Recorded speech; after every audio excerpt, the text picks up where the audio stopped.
Today's podcast is brought to you by our friends over at Bioptimizers, an incredibly long-time sponsor of this podcast because they have amazing products that you continue to buy because they work. I think every one of my clients is certainly on mass Zymes. I take that consistently every day. I like to take a lot. I like to take 5 in the morning on an empty stomach and then 3 to 4 with each of my high protein containing meals. This really helps me extract the protein from the meat and the ultimate protein sources that I'm consuming rather than just eating it and assuming that my body's going to utilize it. I want to make sure that my body can digest, absorb, and assimilate all these high cost proteins and high quality proteins that I'm consuming. It's not just about what you consume. It's about what your body can digest, absorb, and assimilate. So I highly suggest you head over to bioptimizers.com and use the code MUSCLE10 to get 10% off. That's BIOPTIMIZERS, bioptimizers.com. Use the code MUSCLE10. They've also got an incredible suite of incredible products from P3OM to support digestion, K-PEX to support people on a ketogenic diet. And you guys all know my how much of an incredible fan I am of their product, Magnesium Breakthrough, which is 7 different magnesium chelates. And they're also expanding their line consistently every year with research and doing incredible products. You guys get hooked up with 10% off all of their products. Head over to buyoptimizers.com and use the code MUSCLE10. Today I wanted to dive into upper body training, at least week 1 of upper body training. There'll be multiple weeks of upper body training because there's a lot of nuance. There's a lot of nuance to starting to understand how to optimize upper body training. And I want you guys to all acknowledge that upper body doesn't eliminate the lower body. So just because I'm training my biceps doesn't necessarily eliminate the requirement of the lower half, especially if I'm standing, right? So when I train barefoot, I'll do biceps barefoot and triceps barefoot. And everyone's like, what are you doing? Why do you take your shoes off to go train your biceps? Why do you think? Because when we're training our upper body, there's a lot of consideration around stability of the pelvis. If I have an instability of my lower body, meaning my feet are wobbly, then my pelvis isn't stable. My pelvis isn't stable, my spine and trunk isn't stable. My trunk and spine aren't stable, then I don't have maximum force output at my shoulders or my arms. So as you guys consider the interconnected nature of the entire body, always be aware of this reality that we must create stability to be able to create maximum muscle contraction. Standing on a Bosey ball to train with resistance is, I don't want to say it's stupid, but it's not valuable from a perspective of force output. So if we're trying to build muscle, our objective exclusively is maximum force output, right? It's like first directing the force to the right place. We'll talk about that. And then it's maximizing it, right? So like if I want the biceps to work and I want to grow the biceps, first I have to make sure the biceps is doing the greatest amount of work. And this is just an example. It can be applied to any body part. But if I'm doing a biceps curl, for example, there's a bunch of other muscles that can contribute to that exercise. So let's give you an example. Let's say I'm doing, eliminate the bicep example. Let's say I'm doing a bench press and I want to use my pec, right? If I'm going to, or my lat or whatever, let's use the bicep or the chest press as an example. If I'm doing a chest press and I'm trying to maximize the growth of that muscle, logically then it would say that I want the muscle that I'm training to do 100% of the work, right? Or as close to 100% of the work as possible. It's literally impossible for it to do 100% of the work, but I want it to do the greatest percentage of the work possible, right? So if I'm doing a bench press, let's say I have a 100-pound dumbbell in my hand, I want to go, okay, what body position do I need to be in to make sure that this pec is doing as close to 100% as possible and not something else take over? You guys with me? So we'll get into a little bit of nuance around that too. But even backing up another step. So as we work up the chain and we go, hey, I want to create maximum force at whether it be when I say upper body, let's incorporate lats, traps, rhomboids, delts, pecs, biceps, triceps. So you got like 7 or 8 different body parts. And so all of those are incorporated here, regardless of which one I'm training. The first thing I want to be considerate of is my posture, structural balance. Okay. So as you guys sit there or stand there, I want you to create structural balance in your posture. Doesn't matter if you're seated or standing. Both of them are valuable. Structural balance means the position of optimal posture requiring the least amount of energy to sustain it. So what does that mean? Least amount of energy to sustain it. If I'm slouched forward and I'm really rounded like this, all the muscles of my back have to work to try to hold me up. So the least amount of energetic output actually comes when you're in vertical alignment, right? So vertical up and down, vertical alignment. What does that mean? I want my spine to be properly aligned. I want my rib cage and my pelvis to be stacked. Can you guys all try that? Whether seated or standing, go ahead and put your rib cage and your pelvis in a stacked position. So not arched, not slouched. I want you to be aware of how it feels to be stacked. And here's how I make sure that I'm stacked. I take a big breath in through my nose and I try to fill my lower lungs of my lower lobes of my lungs. So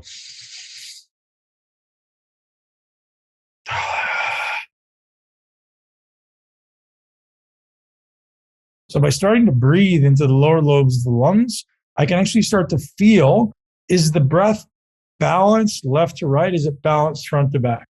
So by breathing deeply down into your belly, like really down into your lower abdomen, we can start to feel what part of the abdomen is contracting more versus less. Is there a differential in where the tension goes? Why does this matter?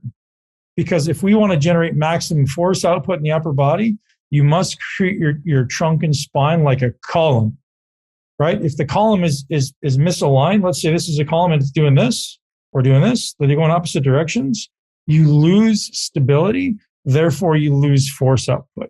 Stability governs contraction. Stability governs contraction or contractile ability. So if we lack stability, even if it's small percentages in loss, then we lose the ability to contract. The prerequisite to growth is stability. So actually, there's multiple prerequisites to growth. If you guys want to write down some sound bites, mobility, stability, and skill are the exercise prerequisites to growth. Mobility, stability, and skill are the exercise prerequisites to growth. So I need to be able to move into position. If I can't get into a position, I can't train a muscle.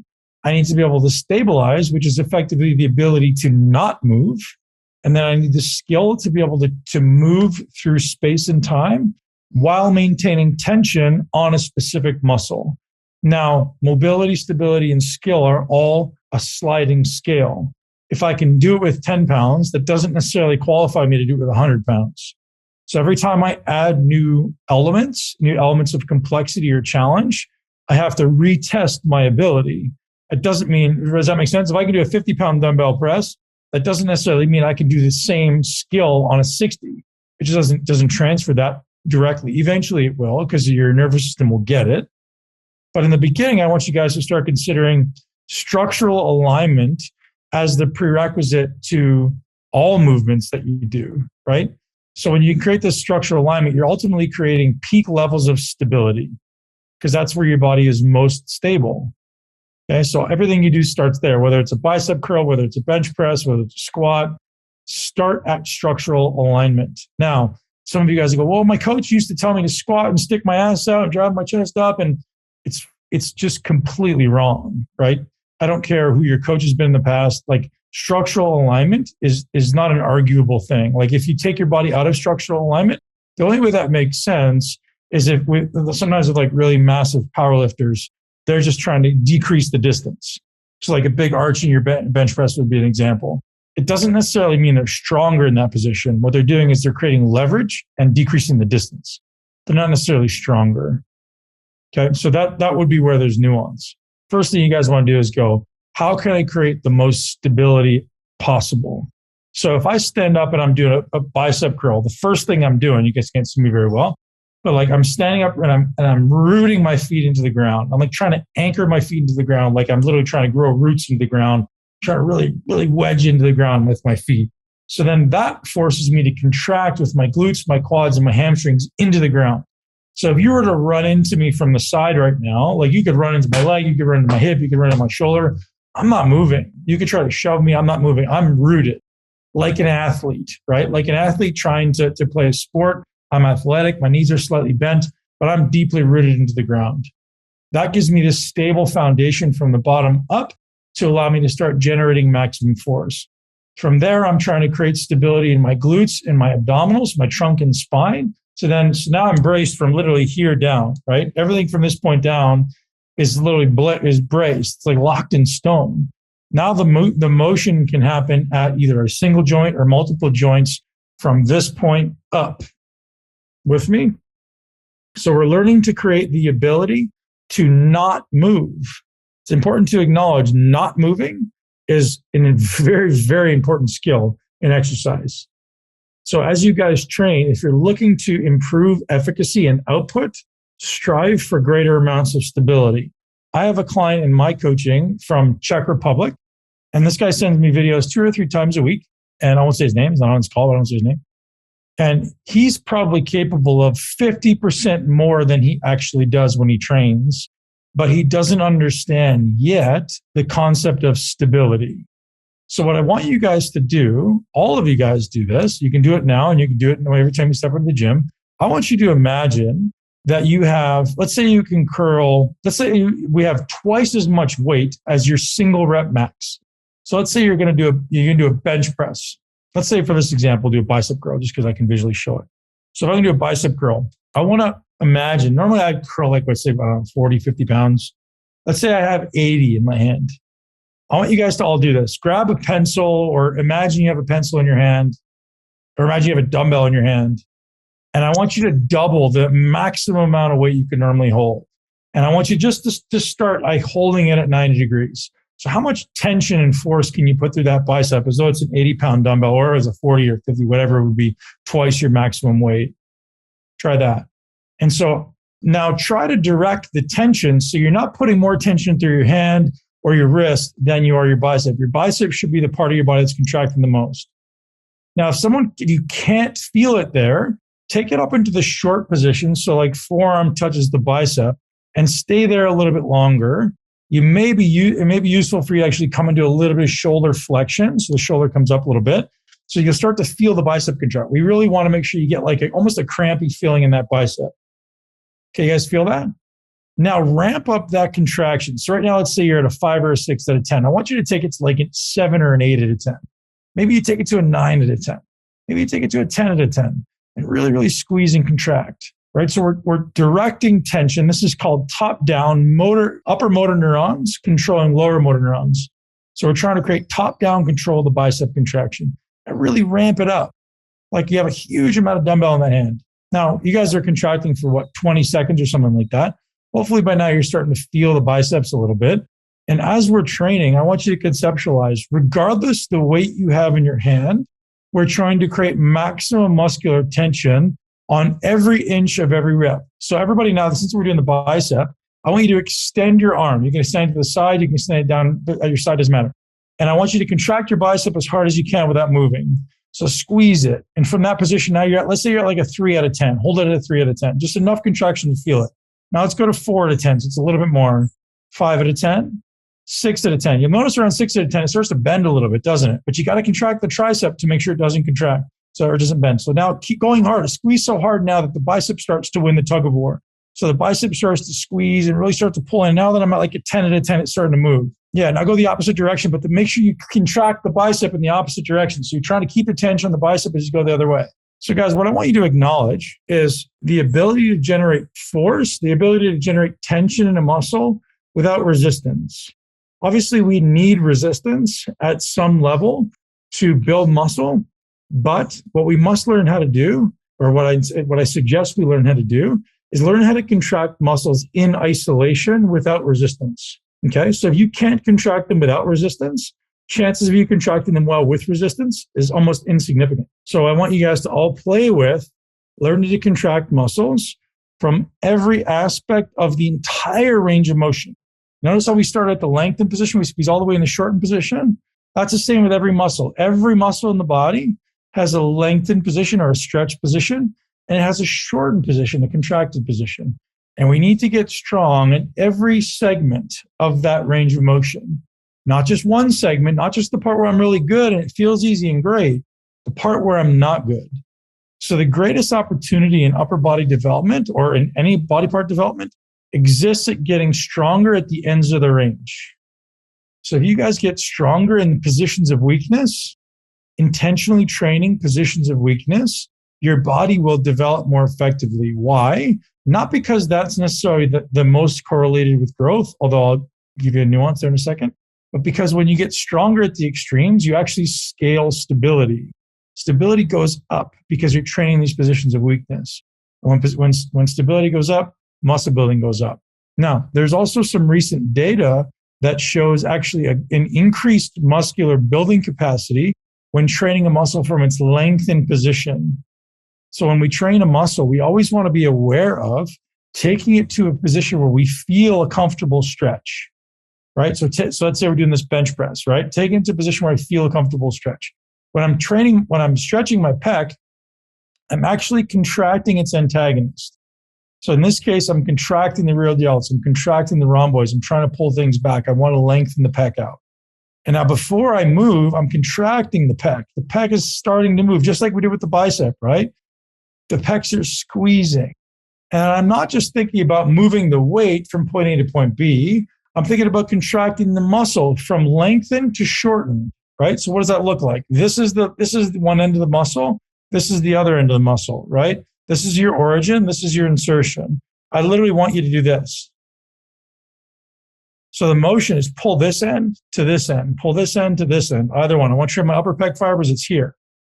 I want to show my lower pec fibers, it's here. So the path of motion of the arm determines the fibers that are going to get the greatest amount of direct stimulation. So I want to start paying attention to, and now here's another soundbite for you guys to remember. All these things that I'm talking about, how many times have I said, move the weight from here to there? How much weight is there? Right? It's like, no, we're thinking about an internal focus, right? We're thinking about what's happening inside of our body. Challenge muscles, don't lift weights. I think lifting weights are great, right? Two of our coaches are amazing weightlifters, power lifters, but it's not the objective, right? In this context, it may be objective in a different context. There's value in lifting weight if your form is excellent, but there's, and with reference to hypertrophy or body transformation, the greatest opportunity exists in maximally challenging muscles against resistance, right? So I want to maximally contract muscles against load. If you want to pick up something really heavy, and it was not in the gym, let's just say like I throw a big boulder on the floor. What does your breathing intuitively, instinctually look like? What's the first thing you do when you're trying to move or you're trying to lift something up? Right? It may or may not be that aggressive, but it's always, and then I'm going to move. Why do you do that? Why do you think that happens? Two real reasons why that happens. One, your diaphragm expands to create more stability in the thorax. So I need to fill my lungs to create internal stability in the thorax. The other reason why I breathe in on exertion is because I'm stimulating my sympathetic nervous system. So I go, right? So if I bend over, even if I was like, I'm waking up in the morning and I like bend over to pick up my sock, it's like, that's what you do because your body's creating stability, right? So the reason we create stability is because, as I said, stability is the prerequisite to the ability to lift anything. Okay, so always keep in mind, where is my breath as far as am I inhaled or am I exhaled during the rep? Now this is a little bit nuanced because some people say I should be exerting when exhaling when I'm exerting. So I guess I want you guys all to acknowledge this. I want everybody on the count of 3 to blow all of your air out slowly, not too slowly, but slowly enough, and just acknowledge what happens to your spine. So on the count of 3, 1, 2, 3. What does your spine do? Before you answer, now take a deep breath in. What happens to your spine? You notice any difference? Yeah. Exhale, slouches forward a little bit. Inhale, extends. Yeah. So do you think that matters when you're lifting? So let's say I'm squatting, let's say I'm bench pressing, let's say I'm deadlifting. Does the orientation of my spine matter? Of course. Do I want to be here slouched over? Right? So 1, everyone starts from a different position. That's important to acknowledge. 2, the amount of inhale. So whether you're preferencing an inhale strategy or you're preferencing an exhale emphasized strategy can completely change your posture in the exercise. So it's important that you guys acknowledge that just because someone in the past has said you should be excelling and exerting doesn't mean they know anything about what they're talking about when it comes to optimization of biomechanics. Okay, so optimization of movement should be at the top of order of priorities. So if I exhale, let's take lats, for example. If I'm trying to train my lats, do I want my spine to be flexed forward? I want my lats to be extended, right? Lats are spinal extensors. So I want to be extended. And as I exhale, I'm going to go.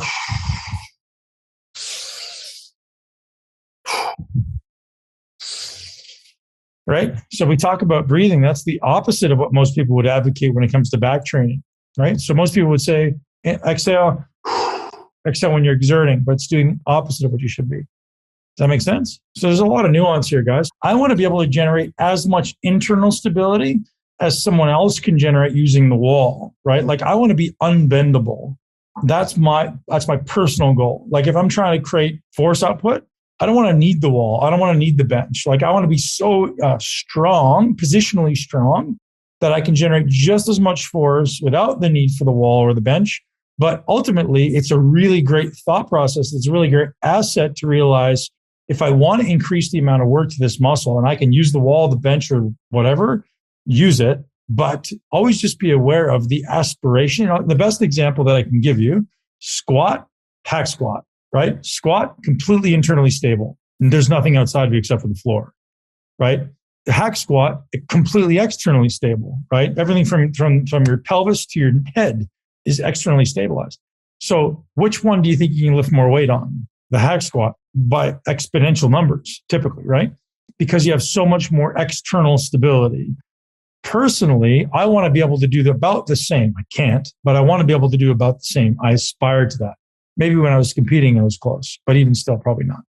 But the goal is the bigger the differential between externally stabilized and internally stabilized, in my experience, the more likelihood for injury. I'm going to say that again. So if there's a huge differential, let's say I can do 10 plates on a hack squat and I can only do 2 plates on a squat. That means I have a huge amount of output with this externally stabilized, but I don't have a huge amount of internal stability. Injuries are almost certain. One thing I've been playing with a lot, actually, and I did this back in my career, but I've been playing with a lot lately, is going to a position of weakness, or let's say the most challenging position in an exercise, and staying there and saying, okay, I'm going to stay here for 30 seconds. And I'm not talking with like baby weights, right? So let's say you go to the bottom of the squat and you just hang out there 20 or 30 seconds. And it's not passive, right? It's like creating as much muscular work as you can. Or I'll go to the top of a pull-up and I'll stay there as long as I can, or the bottom of a deadlift, but I'll be an inch off the floor, or the bottom of a bench press, but I'm not resting at the bottom, or halfway through a bench press. And I'm thinking of like, how can I make myself positionally stronger? If I can get positionally stronger at the hardest part of the exercise, logically, the whole exercise is going to get better. So typically they say isometrics don't really have cross transfer as far as like, if I'm getting stronger in one position, the other points don't necessarily get stronger. I tend to believe that is true, but not necessarily when you're challenging the hardest position of the exercise.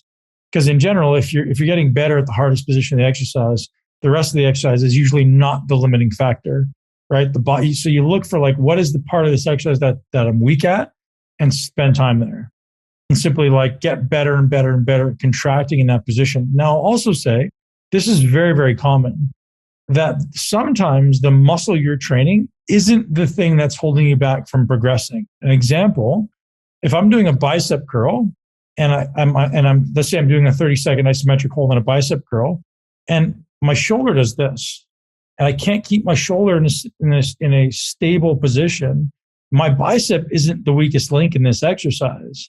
My shoulder is the weakest link in this exercise, right? So that's just an example of like, maybe just staying in that position and forcing myself to create stability through that shoulder allows the shoulder to be stronger, which then allows the bicep to actually be the weakest link in the exercise. So this is an important thing that most people don't know, is if you're training an exercise, it doesn't necessarily mean you're actually getting a training effect in the muscle you're trying to train. So if I'm squatting, for example, and I want to train my quads, how many other things have to be there before I can effectively make my quads the thing that fatigue?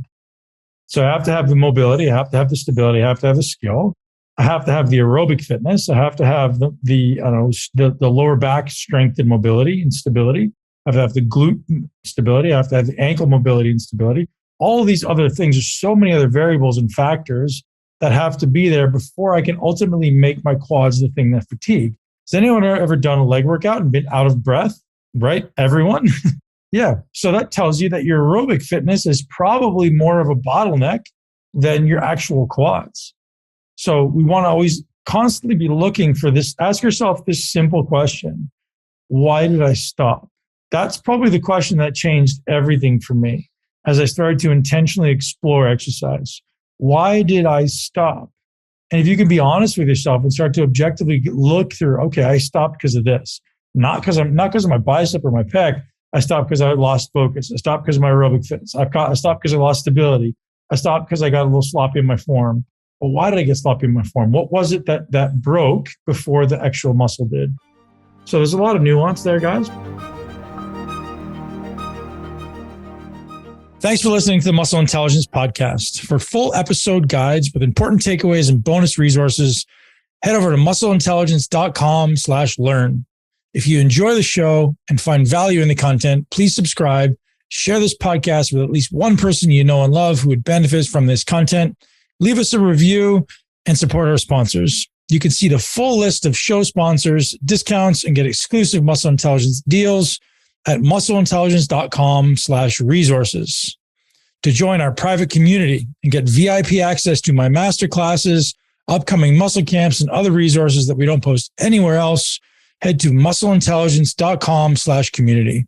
Most of all, thank you very much for your trust, for your time, and most importantly, for supporting health and fitness in this world. Enjoy your day, and I look forward to seeing you here next week. Thank you so much for tuning into Muscle Intelligence. If you enjoyed today's episode, please be sure to share it with at least one person you know. Make sure you're subscribed so you never miss an episode. This podcast is for information purposes only. The statements and views on this podcast are not medical advice. This podcast, including Ben Pakulski and the producers, disclaim responsibility for any possible adverse effects from the use of information contained herein. Opinions of guests are their own, and this podcast does not endorse or accept responsibility for statements made by guests. This podcast does not make any representations or warranties about guest qualifications or credibility. This podcast may contain paid endorsements or advertisements for products or services. Individuals on this podcast may have a direct or indirect financial interest in products or services referred to herein. If you think you have a medical problem, consult a licensed physician.